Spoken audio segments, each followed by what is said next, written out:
If there was ever a nuclear war, this place would be in the middle of it. Sheltered by low mountains in deep lakes known as lochs in Scotland, is the UK's nuclear defence. You can just make out the shape of one of the submarines in dock, behind wire, under constant patrol.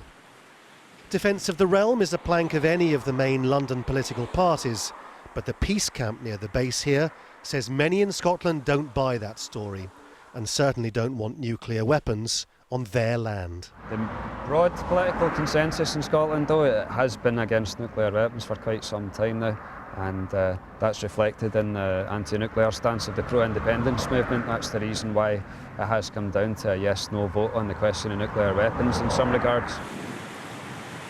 The UK government doesn't have the nuclear weapons here just because it's Scotland.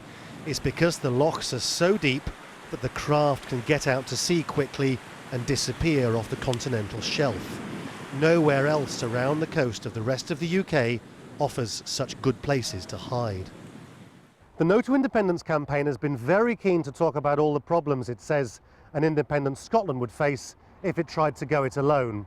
But this is what all the politicians in London fear losing for themselves the most, because the dread fear in Westminster is exactly what happens if an independent Scotland demands the withdrawal of the United Kingdom's nuclear fleet.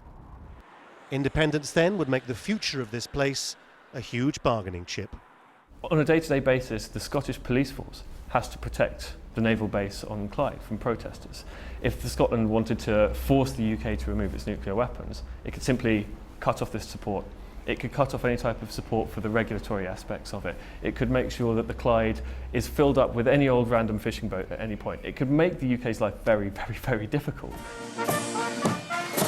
The other question is what happens to the British Army, which has traditionally carried lots and lots of Scots. The Scottish government wants its own standing army outside UK forces.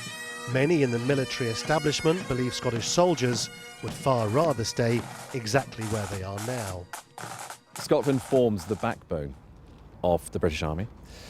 We recruit more people out of Scotland per capita than anywhere else in the United Kingdom. We always have, we always will. And outside all of that, imagine what the UK would look like on the world stage with one of its four corners suddenly missing. Without Scotland, would a union of England, Wales and Northern Ireland look, well, a bit small? A country which can't keep itself together, a bit weak. Laurence, Al Jazeera, FASLANE in Scotland.